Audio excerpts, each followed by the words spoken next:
panel for the expertise that you provided for us all today, and I think you all see a broad commitment in this committee to getting something done this year. One of my concerns, and we heard this at an earlier hearing as we talked about the cost of doing nothing, is the incredible downshifting that we've seen from the federal government to states and municipalities when it comes to transportation spending over the last many years. We've seen a 19% decrease in the federal share of transportation investment since the early 2000s, and I think that's alarming. So I think we've got to make sure we create some predictability and make sure that the federal government has some more skin in the game here. I'm wondering, as I talk to regional planning commissions, my own state DOT, I hear concern about how they're going to be able to plan for the future in fiscal year 2021 and beyond. I'm wondering at the state level, for those states that are represented here, how you're handling this. How are you handling the uncertainty of what will happen beyond the FAST Act? We're all assuming something's going to get done here, but there's the reality that potentially there could be less money available from the federal government for states going forward. I'll answer for Texas. We work with our state comptroller. We work with all of our local and regional partners, and we talk about what's in a reasonable projection. We don't want to be overly conservative because then we find ourselves at times facing a huge need and not being prepared enough to deliver on a long-range transportation program. By the same token, we don't want to overplan and overpromise and then find ourselves short. So it's an art working with the comptroller and working with other elements of the state to actually look at what are all the funding sources that we have available to us currently, what's in the toolbox, and then which ones do we have most confidence in to the least confidence, and then establish projections for each one of those.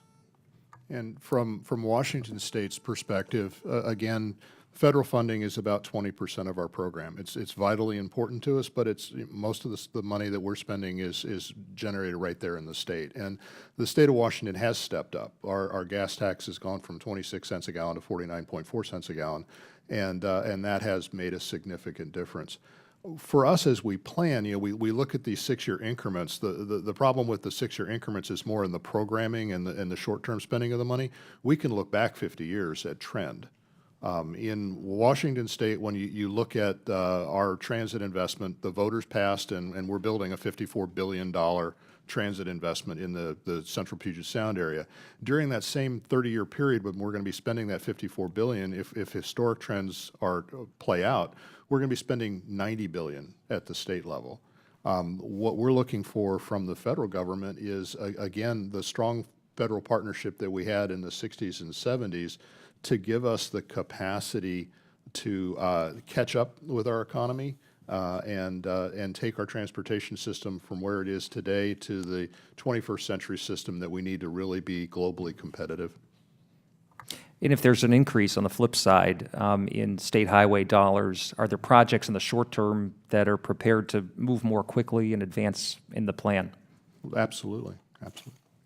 Great. I don't see that's a problem anywhere I travel. One further question for Mr. Millar. I know that there will be a $7.6 billion rescission of unobligated highway contract authority on July 1st, 2020. I've heard about this from my own state DOT, who tells me this is going to make their budgeting more difficult, reduce their ability to move money between accounts as projects are ready between different pots of money. I'm wondering if you can walk me through the real-world effects of these rescissions in your state and how AASHTO feels about this. Well, it would take the day to get through the details of that, and I think the folks on AASHTO staff would be happy to meet with you and your team to get into the details of it.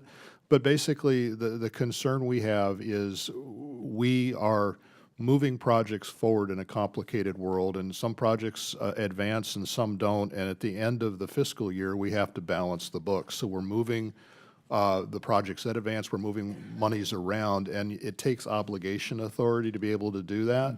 Rescission ties our hands. And what that can mean for us is that even with the actual appropriation being available, we're not able to flex it and get work out the door. And what that means is projects that don't get built. What that means is contractors don't get employed. what that means is that the people we serve don't see the benefits of the investments we're making. Thank you very much. I yield back.